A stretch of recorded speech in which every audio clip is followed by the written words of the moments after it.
All good. Okay. Hi, guys. This is the meeting for the Land Bank Committee dated June 15th, 2020. It's 2:00 p.m. And I will call the meeting to order, but Mr. Harris has requested to be excused. It doesn't say yours. So with that, I will ask Kristen to call the roll. Did you make sure you use the right number? You make sure you use the right number? Yeah, I can see it on my. Hey, Deb, why don't you just do a roll call on our names, and we'll just say if we're here or not. But Okay. We're doing the roll call. Debbie's doing it. Matt Lasko, Present. Angie Byington. I'm sorry, Greg Bolts, Here. Chief Orzak, Here. Trevor Hayberger. Here. Okay. And Blake Harris, as I mentioned, has requested to be excused. So we'll move right on to the approval from the minutes from 5/18/2020. I assume everybody got a chance to review them. I did. I will move. This is Trevor. I'll move to approve the minutes. Second, this is Matt. Okay. All in favor? Or do I need to call the roll? I'm sorry. I would always be in favor of doing a roll every time. Okay. So, Mr. Lasko, Yes. Mr. Bolts, Yes. Chief Orzak, Yes. Mr. Hayberger. Yes. Okay, thank you. We do have some items of old business. There were a few items tabled at the last meeting. First of which was a purchase agreement or a purchase and sale of Washington Street. There is no additional information on this one right now. Item number 2 is 530 Clinton Street. This was a request for purchase through Mo to Own program, and I do have some additional information if anybody would move to remove from the table. I'll move to remove item number 2 under old business from the table. Kristen Barone. Is now joining. This is John. I'll second Trevor's motion. Okay. So just a quick background. This was at 530 Clinton Street, parcel number 59. Let's do- dash. Hold on, Deb. We got to do a vote on the table. Oh, I'm so sorry. Okay, there was a motion and a second. Mr. Lasko, Yes. Mr. Bolts, Yes. Mr. Chief Orzak, Yes. Mr. Hayberger. Yes. Okay. So again, background information is that there are 2 property owners requesting access to the vacant parcel with the blue arrow, which is 530 Clinton Street. The new information is that the parcel to the north was notified via certified mail to see if there was interest in any portion of that parcel. And the response the letter requested a response within 10 days of receipt, and the receipt was signed on 6/2/20. To this date, I have no interest from that property owner as interest in that property. The 2 applicants each want the full parcel, but I don't know if there's a way to split to make them each, to give them each what they're requesting, maybe a north-south, or I'm sorry, an east-west split, or if it's more convenient to give it to the side lot parcel rather than a rear of the property split. So with that, that's just the new information that I have here. Debbie? Oh, go ahead, Greg. I was just going to say, it is, in our code, we do not really recommend a lot have 2 frontages. So we would definitely want, if we were going to do a split, it should be a north-south split. but even that is not necessarily recommended, although it is doable. Okay. This is Matt. I know the previous house that sat there basically took up the whole lot. And not that it's impossible to construct something there in its place. I don't see it being likely. So although I'm not massively in favor, I would though support a north-south split, but certainly never an east-west. This is Trevor. So when you guys are saying north-south, you're saying to Paputza and not to Hodgkinson? They would each get half of the lot with the blue arrow. Oh, okay. But instead of our typical split where each property owner would get frontage, Paputza would in essence take the entire western portion that is the street frontage, and Hodgkinson would take the eastern portion. So does that make sense, Trevor? Yeah. I'm glad you explained it because I wasn't thinking that way. I know she had, Hodgkinson had mentioned getting access to her garage. If we did it that way, would that just make access a little bit wider turn for her garage? Is that her garage at the back of the parcel? Yeah, that's her garage back there with a shared driveway. Okay.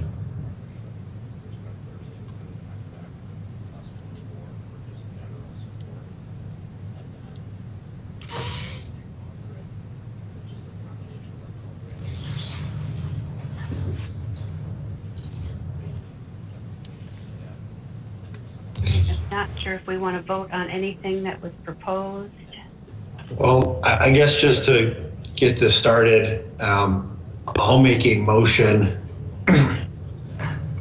to approve the sales based on a 50-50 north-south split, with Paputza taking all the western portion, which is the frontage along Clinton Street, and Hodgkinson taking the eastern portion, which was the original rear part of the previous property. I'll second. Was that Greg? Yes. Okay. Any other Hey, Debbie, this is- discussion? Debbie, this is I do Kristen. know Can you hear before we me? vote, or before you vote, I'm sorry. We would. Hey, Debbie, I request think Kristen was- that. Debbie, I think Kristen was talking. Oh, can you guys hear me now? Yeah. I can hear Okay, you. I was gonna say, sorry, I wasn't on earlier, but I'm here now and I can call the roll if Debbie prefers Oh. that. Okay, all right.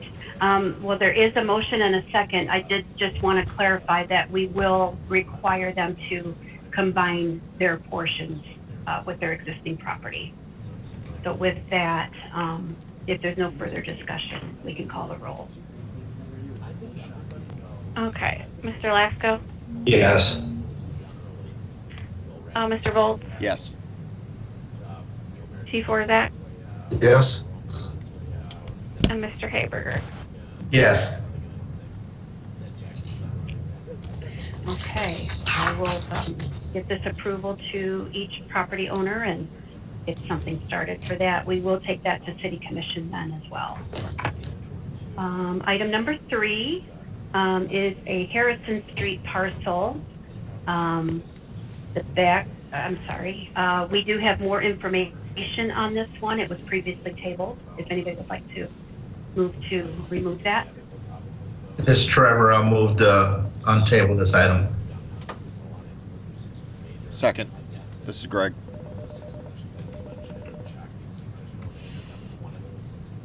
Okay, can we call the roll, please?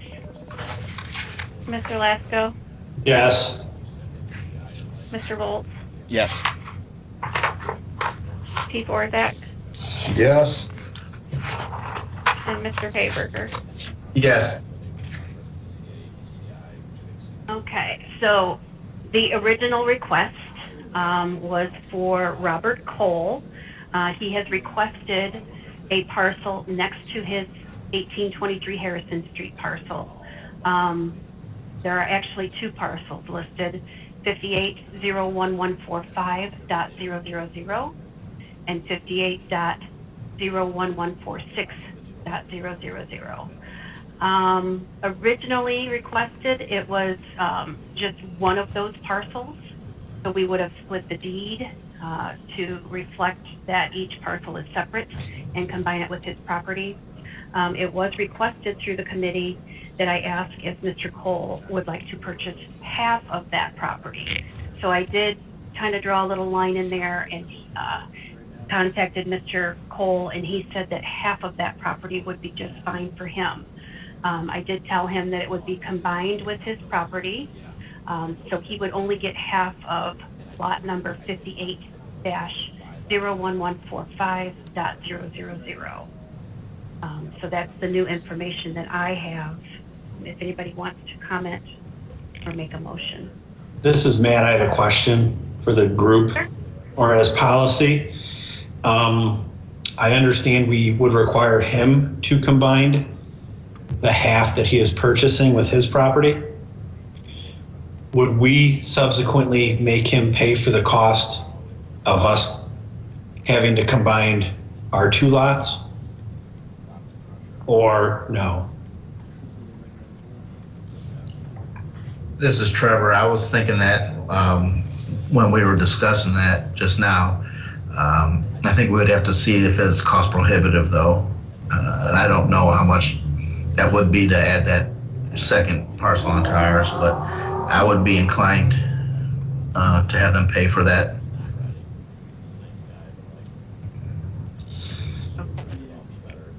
Yeah, this is Matt. So would I, unless it's, to Trevor's point, unreasonably cost prohibitive. We could always combine it potentially later when we have development interest. So it's not the end of the world, but I do think we should explore having him cover combining our two lots, but I don't want to kill the sale to make that an outright prerequisite. Okay.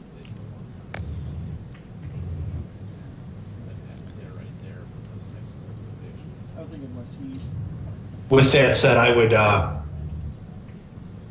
make a motion to sell the northern portion of 58.01145.000 to the applicant, condition on him combining the lots. His lots.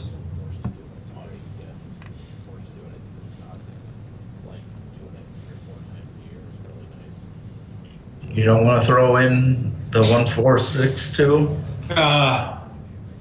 To my motion? Yeah. I'm not sure how to appropriately word that. He would have to pay that cost too. Let's put it in there for now, that he would pay the cost of combining his lot with the northern portion of our lot and then combining our two remaining lots. I will second that motion. That's Trevor. All right. Does anyone else have any discussion? Not, then we can call the roll on that one, on that motion. Mr. Lasco, Yes. Mr. Volz, Yes. Chief Orback,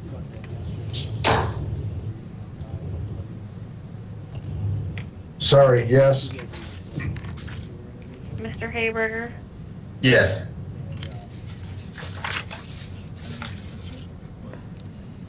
Okay, I will take that then. First to the applicant, and then we will get to the commission approval once a purchase agreement is drawn up.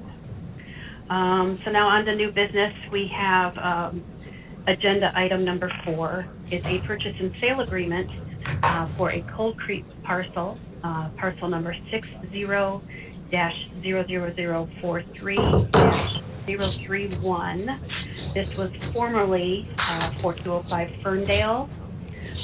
Julie and Michael Wamble are requesting to purchase the vacant property. The applicants have contracted Wayne Homes to construct a 1,727 square foot home with an attached 2-car garage, 3 bedrooms, and 2 baths.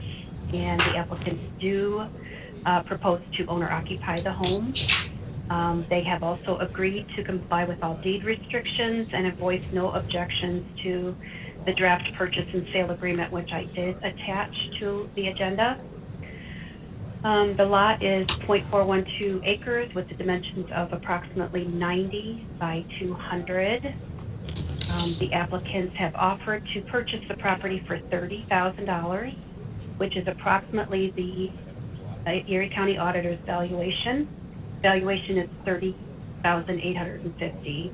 The city will recoup the cost of expenses from the sale, and then out of the proceeds, $11,080.56 will be applied to future infrastructure assessments, and the rest will be applied to the debt service on that bond. Taxing districts will begin collecting $509 per year for the vacant land, plus property taxes when the structure is complete. But the applicant, I'm sure, will apply for the 10-year 75% tax abatement. It's requested that the Land Bank Committee either approve or deny the application for the purchase of the parcel number 60-0043.031 based on the information provided.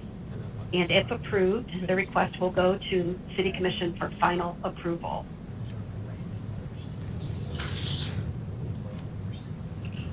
Any questions or comments or discussion? This is Greg. I make a motion to approve the sale contingent on the applicants obtaining all necessary permits and clearances.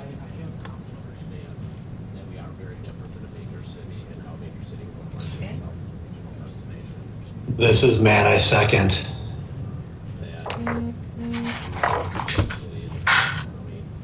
Any further discussion? If not, can we call the roll, please? Mr. Lasko, Yes.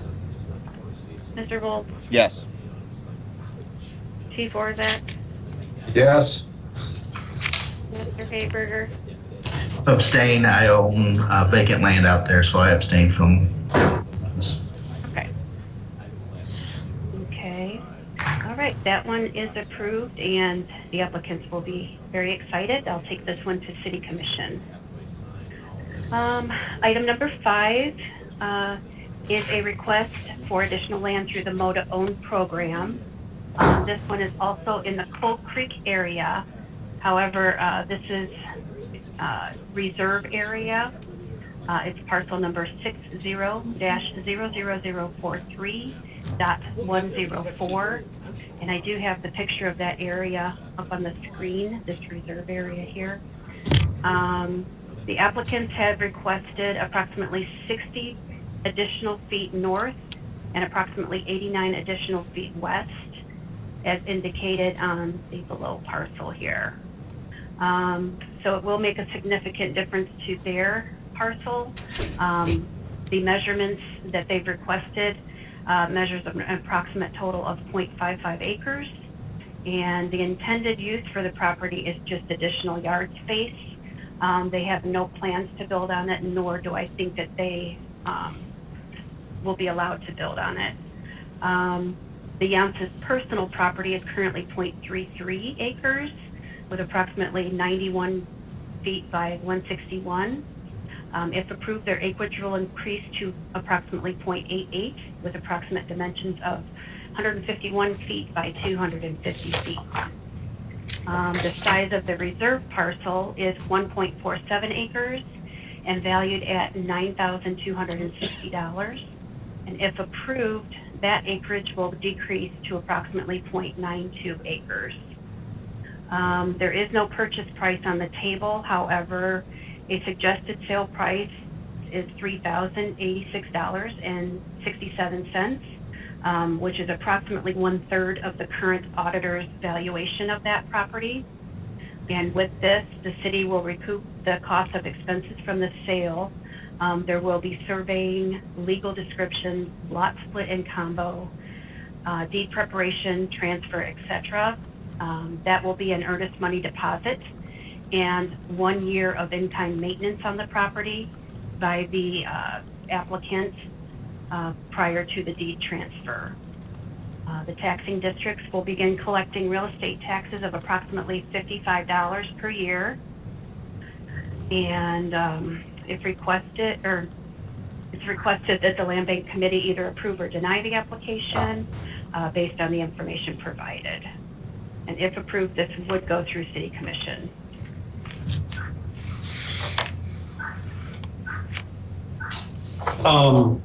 Just as a point, without getting into my opinions, I just want to tread lightly because we have never sold all or part of a reserve area.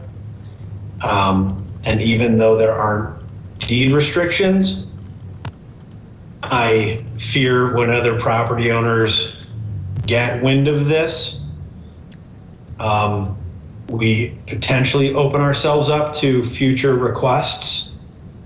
And I want to make sure that no matter what we decide, although if we decide to move forward in some form or fashion, we need to be able to clearly differentiate why we say yes to some and no to others. So I know we're just talking about vacant land, but I think it slightly can open up a can of worms for us moving forward.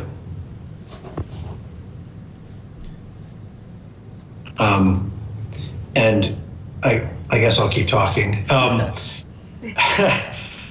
I agree.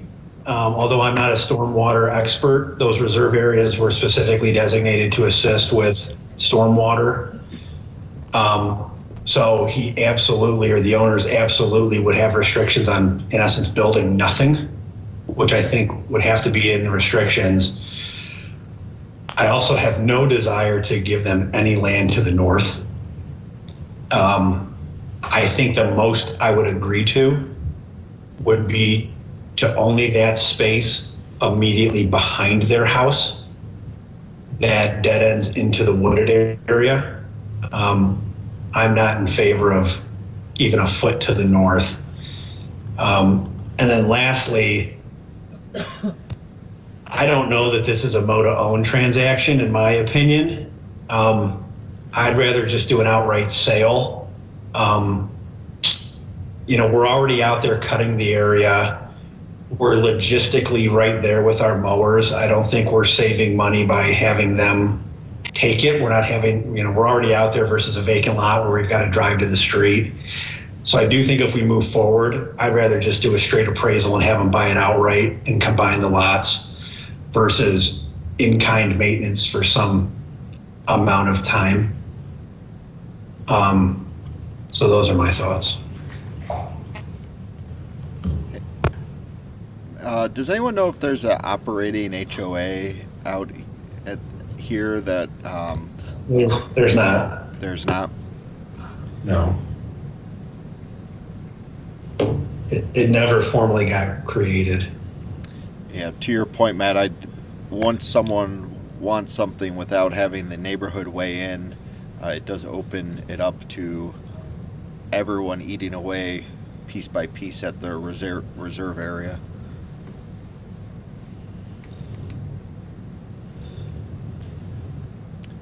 Is it worthwhile to take your proposal, Matt, to the homeowner and see if they would be even interested anymore if it was just that western portion only?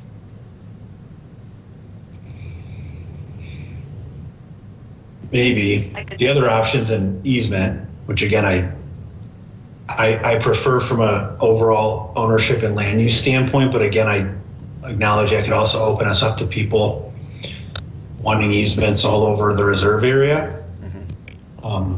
But I'm really mixed on this one.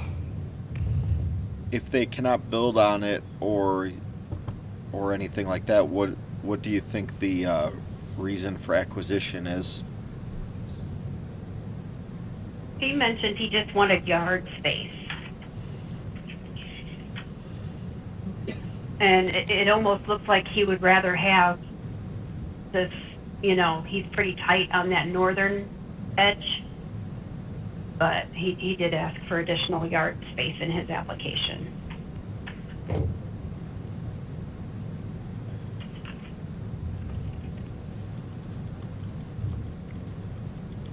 I'm gonna make a motion to deny this application. Okay? As currently presented, Greg? Yeah, as currently presented.